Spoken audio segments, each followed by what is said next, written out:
So guys, hello and welcome to module C06 of the course Master the Art of Circuit Solving। तो बात करते हैं अपन सबसे पहले motion of a charge particle in uniform magnetic field. तो by definition अपने पास में force कितना होता है, Q times V vector cross B vector, okay. And work done by magnetic field on charge Q कितना होगा, तो देखो अपन ने पढ़ा था वर्क पावर एनर्जी में कि वर्क डन जो होता है that is nothing but F vector dot displacement vector का डॉट प्रोडक्ट है ना। तो F वेक्टर कितना निकाला अभी अपन ने, Q times V vector cross B vector, okay. इसका डॉट प्रोडक्ट लेना है अपने को V dt। तो ds को अपन ने सिंपली लिख दिया this V dt। Now V cross B dot V, तो अपन कह सकते हैं कि यार V vector cross B vector जो है इसका जो रिजल्टेंट है that is perpendicular to V vector. तो जब दो वेक्टर्स का डॉट प्रोडक्ट कब जीरो होता है, जब दोनों क्या होते हैं, परपेंडिकुलर होते हैं। तो दिस इज जीरो। इतना करने के बाद अपन बात करते हैं यार कुछ केसेस की। तो केस वन में बात करते हैं अपन थीटा जीरो पर। थीटा क्या है, so theta is defined as the angle between the external uniform magnetic field vector and the velocity vector, ठीक है। केस वन में मैं बोल रहा हूँ थीटा जीरो है। तो जब थीटा जीरो होगा तो आप यहाँ पे थीटा को जीरो रखिए, तो V vector cross B vector will become magnitude of V magnitude of B multiplied by sine of theta. तो साइन जीरो इज जीरो, तो मैग्नेटिक फोर्स कितना आ चुका है, जीरो आ चुका है। थीटा 90 है तो मैग्नेटिक फोर्स कितना आ जाएगा, जीरो नहीं आएगा तो कितना आएगा, it is going to be Q V B sine 90, okay. And this should be equated with M V square by R because this is the force which is going to provide the necessary centripetal acceleration, ठीक है। तो force जो है that is mass independent, लेकिन right hand side में अपने पास में मास आ रहा है। तो यहाँ पे वी से वी कैंसिल करेंगे तो अपने को क्या मिलेगा, यहाँ से अपने को मिल जाएगी रेडियस की वैल्यू। तो radius is going to be M V upon, okay, radius is going to be M V upon Q B, ठीक है। और क्योंकि ये सर्कुलर मोशन है तो अपन कह सकते हैं v is equal to omega times R. तो ओमेगा की वैल्यू कितनी आ चुकी है फिर यहाँ से, क्यू बी बाय एम। तो ये बहुत ही स्टैंडर्ड रिजल्ट्स है जो आपको प्रैक्टिस के थ्रू याद हो जाएंगे। अब और टाइम पीरियड एक लास्ट चीज़ बचती है। तो टाइम पीरियड कितना है अपने पास में, 2 पाई बाय ओमेगा। ओमेगा कितना था, Q B by M. So this is 2 pi M upon Q B, that's the value for time period for this particle. तो पार्टिकल की अगर अपन सही से बात करें केस 2 में, तो पार्टिकल पे एक्सटर्नल मैग्नेटिक फील्ड लग रहा है B vector that is equal to B naught I cap. अगर आगे वाले डायरेक्शन क्या है, एक्स एक्सिस है। और वेलोसिटी वेक्टर की बात करें तो इसका वी वेक्टर 90 डिग्री पे है, मतलब this is J cap, so V naught J cap. ये अपन ने बोला 0,0 है। जेड एक्सिस जो है वो बाहर की तरफ पॉइंट करती है, outside of the plane of board, ठीक है। तो डायरेक्शन देखनी है अगर आपको इस मैग्नेटिक फोर्स की, तो डायरेक्शन कैसे देखेंगे अपन, Q times V vector cross B vector. तो राइट हैंड थंब रूल से V क्रॉस B, तो किधर आ रहा है अपना मैग्नेटिक फोर्स, मैग्नेटिक फोर्स आ रहा है इस बोर्ड के प्लेन के अंदर। So this is the direction of the magnetic force. और मैग्नेटिक फोर्स का मैग्नीट्यूड कितना है, Q V B sine 90 that is Q V B. और अपन देख सकते हैं ये जो फोर्स है इस डायरेक्शन में लगने वाला जो फोर्स है, अंदर की डायरेक्शन में लगने वाला जो फोर्स, तो minus K cap is a line which is perpendicular to J cap. तो सेंट्रिपिटल एक्सेलरेशन जो होगा that is going to be perpendicular to the velocity vector. और इसलिए अपन क्या कह सकते हैं, यहाँ पे कोई भी टेंजेंशियल एक्सेलरेशन नहीं है, तो पार्टिकल की जो स्पीड है वो चेंज नहीं होगी और पार्टिकल का वेलोसिटी वेक्टर चेंज होगा बिकॉज सर्कुलर मोशन कर रहा है तो डायरेक्शन हर पॉइंट पे चेंज हो रही है। इतना सब कुछ देख लिया अपन ने। अब बात करते हैं अपन मेन पॉइंट की, दैट इज़ केस नंबर 3। तो यहाँ से अपना लेक्चर यार अब स्टार्ट होता है। तो केस 3 की अगर अपन बात करें तो केस 3 में क्या है, केस 3 में अपन थीटा की वैल्यू कितनी लेने वाले हैं। So theta is going to be in the range 0 to 90 degree. तो 0 से 90 डिग्री के बीच में थीटा कुछ भी होता है एक्सक्लूडिंग 0 and 90, क्योंकि वो दो केस अपन ले चुके हैं यार। और थीटा को यहाँ पे अपन ट्रीट कर रहे हैं acute. So theta is an acute angle. तो अब अगर अपन डायग्राम की ठीक से बात करें तो आगे की डायरेक्शन में है बी वेक्टर एज यूजुअल। तो इसको अपन ने बोल दिया B vector is equal to B naught I cap ले लो, है ना। So this is B naught I cap, क्योंकि आगे वाली क्या है अपनी एक्स एक्सिस है। और वेलोसिटी वेक्टर जो है इसका इस बार इस तरीके से है। सो this is the you vector which is making an angle theta with the magnetic field vector. और बाहर की तरफ अपनी एज यूजुअल क्या है, जेड एक्सिस है दैट इज़ प्लस के कैप, ठीक है। ये है ओरिजिन ऑफ कोऑर्डिनेट सिस्टम 0,0,0 और ऊपर की तरफ है जे कैप। सब कुछ सेटअप हो गया। अब अपने को रिजॉल्व करना है सबसे पहले इस वेलोसिटी वेक्टर को parallel to the magnetic field and perpendicular to the magnetic field, ताकि अपन केस 1 एंड केस 2 के डायरेक्ट रिजल्ट्स काम में ले सकें। तो इस पे अपन ने क्रॉस बनाया, तो इस तरफ इसका कंपोनेंट कितना आएगा, u cos थीटा, और जे कैप में कंपोनेंट कितना आएगा, u sin थीटा। ठीक है, तो बात करते हैं पहले इस वाली स्पीड की। तो यू कॉस थीटा जो वेलोसिटी है जिसका मैग्नीट्यूड यू कॉस थीटा है, this is parallel to B naught I cap. ठीक है, और जब दो वेक्टर्स के बीच में एंगल कितना होने वाला है, 0 अकॉर्डिंग टू केस 1। तो वेलोसिटी वेक्टर और मैग्नेटिक फील्ड वेक्टर के बीच में एंगल 0 है, तो नेट फोर्स 0 हो गया। मतलब अलॉन्ग द एक्स एक्सिस अपने पार्टिकल की जो स्पीड है हरदम यू कॉस थीटा ही रहेगी, चेंज नहीं होगी। वेलोसिटी भी कांस्टेंट है, स्पीड भी कांस्टेंट है। और अगर अपन बात करें वर्टिकल डायरेक्शन में जो इसकी स्पीड है that is U sine theta, तो यू साइन थीटा जो वेलोसिटी वेक्टर है ये हरदम चेंज होगा, because this velocity is going to perform a circular motion, है ना। और जब दो वेक्टर्स, कौन कौन से दो vectors, velocity vector and the magnetic field vector, दोनों के बीच में एंगल 90 डिग्री होगा, तो क्या होगा, यूनिफॉर्म सर्कुलर मोशन होगा, क्योंकि यहाँ पे कोई भी टेंजेंशियल एक्सेलरेशन नहीं है। और डायरेक्ट रिजल्ट्स अपन ये काम में ले सकते हैं, और आप वी नॉट की जगह डायरेक्ट क्या रख सकते हैं, you sine theta. Is that clear.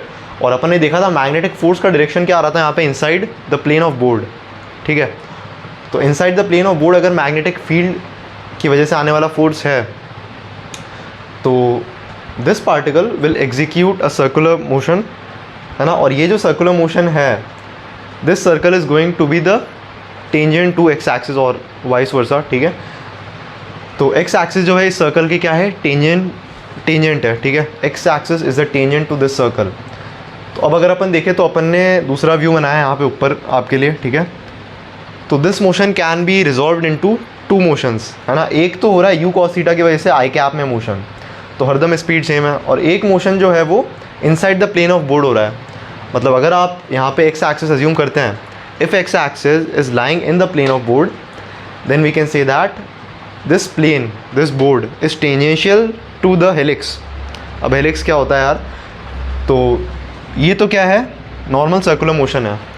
और अगर अपने से बोला जाए कि पार्टिकल जो है वो सर्कुलर मोशन कर रहा है कौन से प्लेन में, एक्स जेड प्लेन में पार्टिकल सर्कुलर मोशन कर रहा है, लेकिन आई कैप में इसकी हरदम एक कांस्टेंट वेलोसिटी है you cos theta I cap. ठीक है, तो पार्टिकल का मोशन किस तरीके से होगा, तो यहाँ पे अपन देख सकते हैं इसको। ठीक है, तो पार्टिकल का मोशन कुछ इस तरीके से होगा, और इस ट्रेजेक्ट्री को अपन क्या बोलते हैं, helix. So this is called as helix. तो ये हेलिक्स हो चुका है। ठीक है,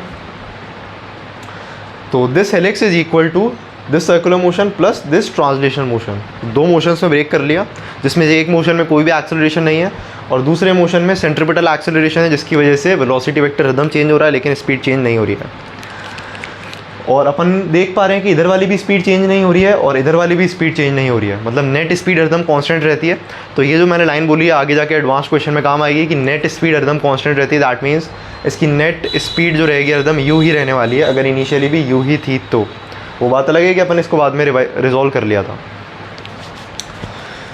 ठीक है, अब अपन ने बोला कि अपने को कुछ पार्ट सॉल्व कर रहे हैं। सबसे पहले अपने को इस पार्टिकल का वेलोसिटी वेक्टर निकालना है as a function of time. किसी भी टाइम टी पे इस पार्टिकल की वेलोसिटी क्या होगी, तो यार लिखते हैं अपन इस पार्टिकल की वेलोसिटी किसी भी टाइम टी पे। तो पहले बस देखते हैं अपन ने ये क्या चीज़ बना रखी है यहाँ पे। ठीक है, तो वर्टिकल डायरेक्शन में तो मैं बना रहा हूँ जे कैप, है ना, और इस तरफ मैं बना रहा हूँ के कैप। तो ये के कैप क्या है, ये जो बोर्ड के प्लेन के बाहर आ रही है ये एक्सिस है ये वाली, तो बोर्ड के प्लेन के अंदर जो जा रही है वो ये एक्सिस है, that is minus K cap. ठीक है, अब अपन ने बोला ये पार्टिकल जो था इनिशियली इसकी स्पीड यहाँ पे कितनी थी, यू साइन थीटा। इसकी स्पीड यू साइन थीटा ऐसे थी, है ना, और एक्स एक्सिस जो है that is perpendicular to the plane of board. तो इस बार एक्स एक्सिस क्या आ गई, बोर्ड के प्लेन के परपेंडिकुलर हो चुकी है।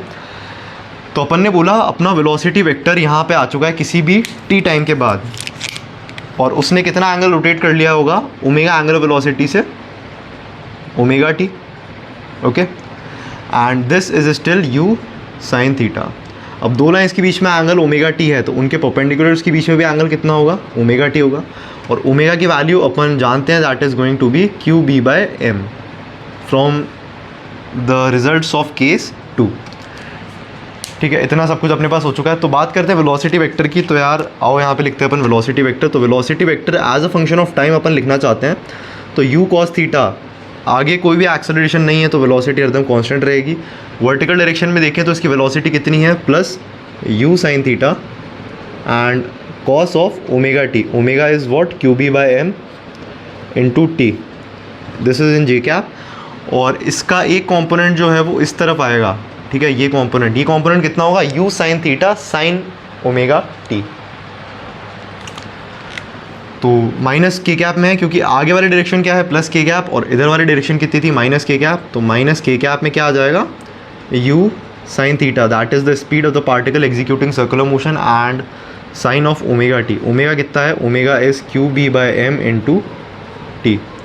तो ये अपना velocity vector as a function of time आ चुका है। अब बात करते हैं position vector as a function of time. तो पोजीशन वेक्टर लिखने के लिए भी अपने को यही अप्रोच लगानी पड़ेगी मोर और लेस।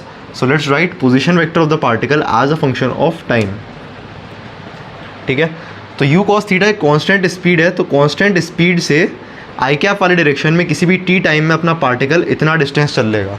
ठीक है, सब कुछ लॉजिक से अपन कर रहे हैं, कुछ भी कहीं याद नहीं करना है आपको।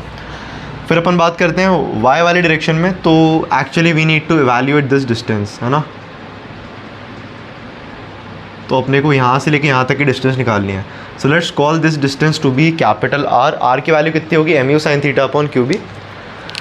तो यार R भी लिख ही देते हैं यहाँ पे अपन। ठीक है, so the value of capital R is m v upon Q B.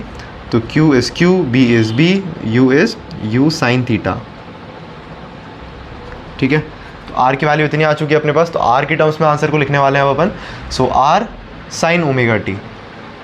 Okay fine, so plus capital R sine of omega T that is Q B by M into T J cap. तो ये इसका coordinate हो चुका है। This is also depending on time, sine function के अंदर आ रहा है टाइम यहाँ पे। अब फाइनली अपन बात करते हैं यार अपने z वाले कंपोनेंट के लिए। तो अपने को अब की बार यहाँ से आप नीचे की तरफ लाइन ड्रॉप कीजिए और अपने को ये डिस्टेंस कैलकुलेट करना है। ठीक है, तो ये डिस्टेंस क्या होगा, तो यहाँ से लेके यहाँ तक का ये जो डिस्टेंस है this is what, this is capital R। और यहाँ से लेके यहाँ तक का ये डिस्टेंस कितना है, तो ये मैं ग्रीन पेन से लिख देता हूँ, ये डिस्टेंस है R का cos omega T. So this is capital R cos omega T. तो R को कॉमन ले लेंगे और नेगेटिव में है कोऑर्डिनेट, तो कितना बचेगा 1 minus cos of omega T. Omega कितना है q B by M into t, and यहाँ पे आ जाएगा के कैप। तो velocity vector as a function of time आ गया और position vector as a function of time आ गया। अब एक नई टर्म और इंट्रोड्यूस करने वाला हूँ मैं यहाँ पे, दैट इज़ पिच। तो पिच क्या है, पिच है कि जब ये particle u sine theta speed से कैपिटल टी टाइम में सर्कुलर मोशन कंप्लीट करता है, एक रेवोल्यूशन कंप्लीट करता है, उतनी देर में एक्स एक्सिस के अलोंग अपना पार्टिकल कितना ट्रैवल करता है, that is called the pitch of the particle. बहुत ही सिंपल हिंदी में मैंने डेफिनेशन बताई है। ठीक है, वापस बता देता हूँ। अपना जो पार्टिकल है वो जितने टाइम में एक रेवोल्यूशन कंप्लीट करेगा उतने टाइम में यहाँ से लेके आगे तक कितना जाएगा एक्स एक्सिस में अपना particle, that distance is called the pitch. तो पिच इज़ वेरी सिंपल। तो पिच कितना हो चुका है यहाँ पे, तो pitch is nothing but u cos theta multiplied by the time जिसमें एक रेवोल्यूशन कंप्लीट होगा, वो अपन निकाल चुके हैं। कितना होगा वो टाइम, कितना निकाला था अपन ने, 2 pi m upon Q B. So this is 2 pi m upon Q B. तो पिच आ चुका है, पोजीशन वेक्टर, वेलोसिटी वेक्टर और बाकी भी सारी चीज़ें अपन निकाल ही चुके हैं यार यहाँ पे। और कुछ निकाल सकते हैं अपन, yes we can also find the angle between v vector and the external magnetic field vector. तो अब क्योंकि जो अपना इसका मैग्नीट्यूड है, देखो वेक्टर के बीच में एंगल कैसे निकालेंगे, let's call the angle is alpha.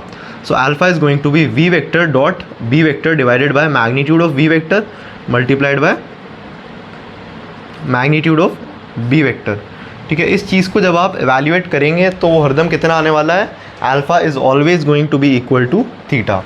इस चीज़ को अपन अच्छे से आपका इसका जो है डेरिवेशन अगले इसमें दे दूंगा, अगले वाले क्वेश्चन में, that is the question number 2। तो इसी का एक एडवांस्ड वर्जन है क्वेश्चन नंबर 2 जिसमें अपन पढ़ने वाले हैं कॉम्प्लेक्स मैग्नेटिक्स। ठीक है, थोड़ा बहुत कॉम्प्लेक्स नंबर यूज़ करेंगे इसमें अपन, और जब इलेक्ट्रिक फील्ड और मैग्नेटिक फील्ड परपेंडिकुलर होगी तब भी अपन कॉम्प्लेक्स नंबर यूज़ करने की कोशिश करेंगे।